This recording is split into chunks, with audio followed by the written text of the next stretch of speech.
האם הילדים שלכם עקשנים ולא מוכנים לשמוע את המילה לא? האם הם נכנסים להתקף זעם בכל פעם שהם לא מרוצים? אני רוצה לגלות לכם סוד היום. היי, אני יעל רביד ואני מדריכת הורים, והיום אני רוצה לגלות לכם את הסוד, ואיך אני גיליתי אותו מהוכחות של משפחות שכבר הצליחו. אז מהו הסוד המנצח שלי? שהתהליך שאני מעבירה אתכם, אם זה בסדנאות או בליווי אישי, הוא לא רק עוסק בכלים פרקטיים ומעשיים, הוא עוסק במשהו הרבה יותר גדול. הדפוסים שלנו, התודעה, מאיפה בעצם האוטומט שלנו מגיע. ברגע שאנחנו נצליח להבין אותו, רק אז השינוי באמת מגיע. כי הכלים הפרקטיים המדהימים באמת, השאלה לכמה זמן זה באמת יחזיק.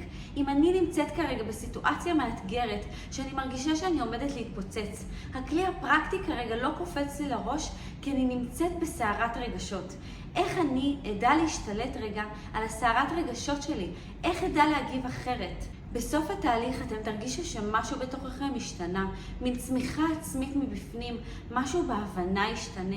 אתם תדעו להתמודד עם כל אתגר שיהיה לכם בדרך. הילדים יחוו שינוי בהתנהגות, הם ירצו לשתף פעולה, הם פחות יחוו התקפי זעם, הם ידעו את הגבולות הברורים בבית.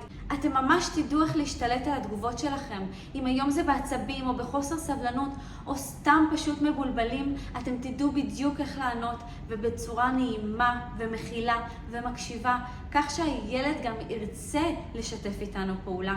אתם תצאו מהתהליך הזה מחוזקים, ואני מבטיחה לכם, אני יודעת שאתם מעוררים כרגע, אבל משפחות כבר עברו את זה, משפחות בדיוק כמוכם, אף אחד לא שונה מכם, כולם צריכים לעבור שינוי, וכולם יודעים שזה לא פשוט, אבל הרצון הזה הוא נטו החלטה שלכם. אני מזמינה אתכם עכשיו להצטרף לסדנה שלי, שבה אנחנו נעבור צעד צעד לעבר יצירת שיתוף פעולה, הצבת גבולות, התמודדות עם כל אתגר בעצם שבבית.